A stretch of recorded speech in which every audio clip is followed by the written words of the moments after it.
At yung inahin na yan, tsaka ito ay nangingitlog na ulit mga kapogi.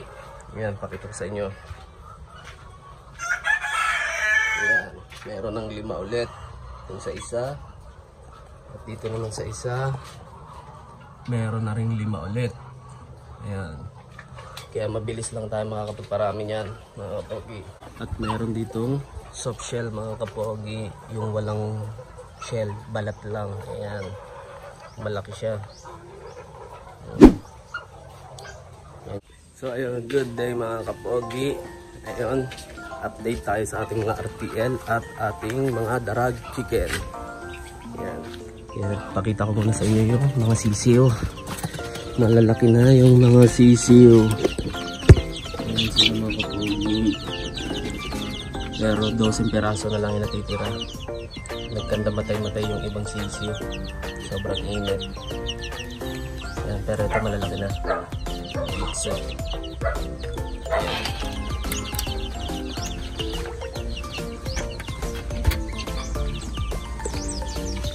ayan yung ating mga darag.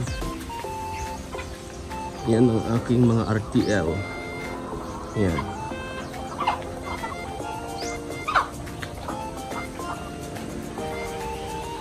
Yan pa lang yung mga nagdadrop ng itlog. Ayan. Pero maaga pa naman. Kaya magdadagdagan pa yan. Ito may crack. Tinutupan ng mga manok eh. Ayan.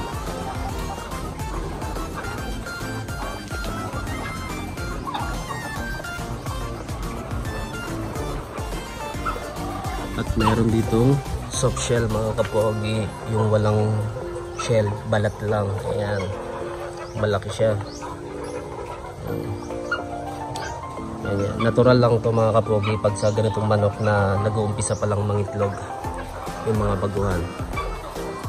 Kaya nagkakaroon tayo ng soft shell na ganyan. Meron din dito 4 yun. Siguro kaninang madaling araw nalaglag yung soft shell din na tinatawag. Ayan. Sa 2. Sa yung iba.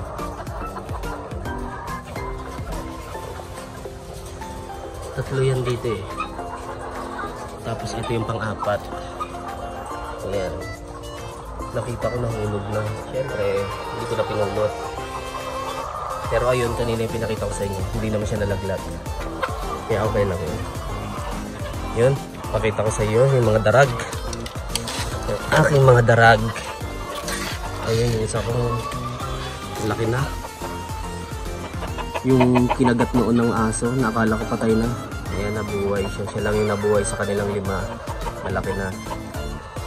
At ito yung isa kong inahin na pipilay-pilay noon. Ngayon, umokay na. Siya na lang yung natitira dyan sa Bartolina. Lalabas ka lang dyan, brother, pag nangitlog ka na. Ayun yung 2 inahin na ang sisiyo nila ay nandun. At yung isang palahi ko na nag-iisa, malaki na rin. Babae rin siya, ayan. Ang nanay niyan, ayun. Ayun yung nanay niyan. Ito malaki na. At yung inahin na yan, tsaka ito ay nangingitlog na ulit mga kapogi. Yan, pakita ko sa inyo. Yan, meron ng 5 ulit. Itong sa isa. At dito naman sa isa, meron na rin 5 ulit. Ayan. Kaya mabilis lang tayo makakapagparami yan mga kapogi. Ayan.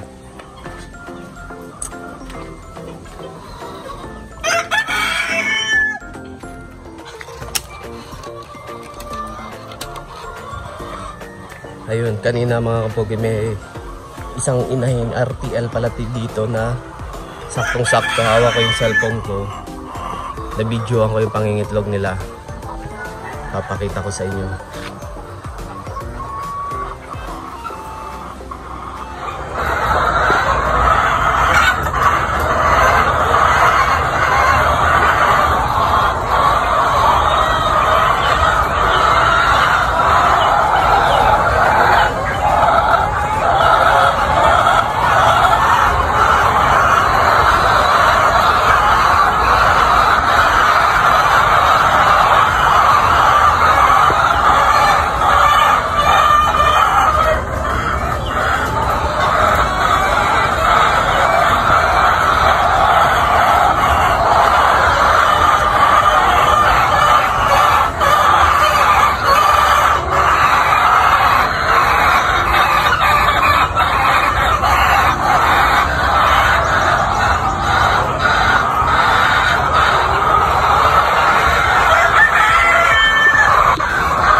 Ito lang pangitlogan nila ngayon. 7:20. Kanina pala mga kapogi, meron na akong nakuhang isang itlog doon. Yun ay, sasarado ko lang itong gripo. Yun ay isa ding ano, may shell siya pero sobrang nipis. Kaya nagkaroon ng basag. Kaya binukod ko na. Ito siya mga kapogi. Gusto na yun. Nasa ato sa rep. Okay, kasi ito. Ito siya mga kapogi. Kaninang umaga to. Yung sa pinakadulo. Yan, may balat siya. Pero sobrang nipis niya. Yun. Sobrang nipis. Kaya nung pagkalaglag, nabasag agad. Kinuha ko na dun. Binukod ko na. May shell siya, pero sobrang nipis lang.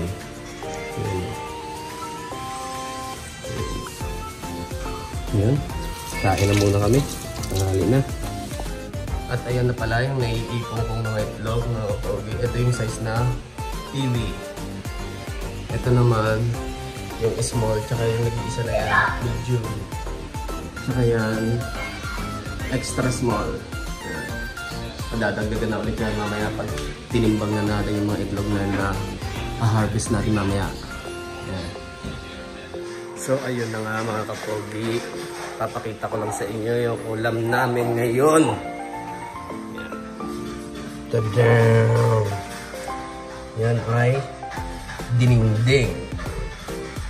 May bulaklak ng kalabasa, sitaw, saluyot, at ano pa ba yan? Tsaka yung trinitong laman ng tuna ng isda. Ayan. Mamaya, titikman natin yan. So, ayan siya mga kapogi, yung dininding. Dininding ng mga Pangasinense. Ayan. Kaya ganyan yung kulay ng sabaw ay dinagyan siya ng bagoong na isda. Yun yung pampalasa niya. Tapos meron siyang ayan, bulaklak ng kalabasa, patola, saluyot, sitaw. Yun. Masarap siya mga kapogi yung lasa. Tsaka ito yung prinitong laman ng tuna. Ayan. Dininding ng mga Ilocano. Ayan. Ayan yung anak kong makulit. Nag-iingay pa. Update ko rin kayo sa alaga naming broiler chicks. Ayan, 45 days. Malalaki na. Meron ng pangkatay. Ayan sila mga kapogi. Ayan. Lumalaki na sila. Okay. Kain kayo ng kain ha. Pag lumaki na kayo, kung sino yung pinakaunang lumaki sa inyo, mananalo ng papaya at luya. Yun ang pinaka-premyo nyo. Kung sino yung unang lumaki ha, biligan nyo. So ayun mga kapogi, hanggang dito na lang. Katatapos lang namin kumain. Dami kong nakain dun sa dininding. Napakasarap mga kapogi. So yan, hanggang sa susunod ulit na update mga kapogi. Maraming salamat.